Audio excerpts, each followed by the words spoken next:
लाहेन गर्नेदेखि लिएर तपाईँ चाहिँ नि देउराली पुज्नेदेखि लिएर यहाँनिर चाहिँ च्याब्रुङ नाचदेखि लिएर धाननाचदेखि लिएर यहाँभित्र यो घरभित्र चाहिँ नि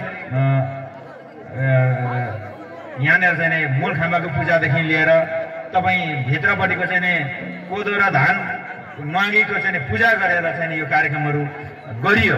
वास्तवमा यसले के भन्छ भन्दाखेरि हामीले यो चासोक खिचोक किन मनायौँ, चासोक खिचोक गर्न किन आवश्यक छ भन्ने कुरा अघि यो कार्यक्रम प्रकाश पार्ने क्रममा आदरणीय दाइले एकदम सविस्तार उहाँले भनिदिनु भयो। हामी प्रकृति प्रेमी हो, हामी प्रकृतिसँगै छौँ भन्ने एउटा प्रमाण पनि हो यो हेर्नुहोस् होइन। धान रोप्ने बेलामा कोदो रोप्ने बेलामा हामी भूमि पूजा गर्छौँ। अब धान कोदो रोपेर फलिसकेपछि फलेको धान कोदोहरू खानुभन्दा अगाडि हामी फेरि प्रकृतिलाई सम्झेर हामीले त्यसलाई पुजेर हामी खान सुरुवात गर्छौँ। यो संस्कृति हाम्रो चाहिँ नि माटोसँग जोडिएको संस्कृति, प्रकृतिसँग जोडिएको संस्कृति, लिम्बूहरू साँच्चै माटो र प्रकृतिसँगै छ भन्ने एउटा चाहिँ नि प्रमाण पनि हो र यसलाई हामीले बचाएर लैजानुपर्छ र हामी यही माटोमा यही धरतीमा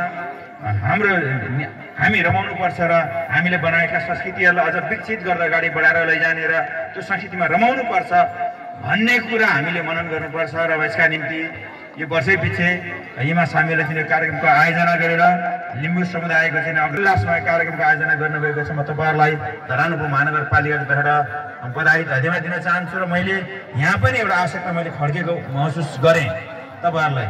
हाम्रो युवा पुस्ता चाहिँ यो कार्यक्रममा हामी किन जोड्न सकिरहेको छैन, किन लिम्बू समुदायको युवा पुस्ताहरू यो कार्यक्रममा आकर्षित भइरहेको छैनन्, यो कुरो चाहिँ हिमा सामेका साथीभाइहरूले पनि मन गर्नुपर्छ।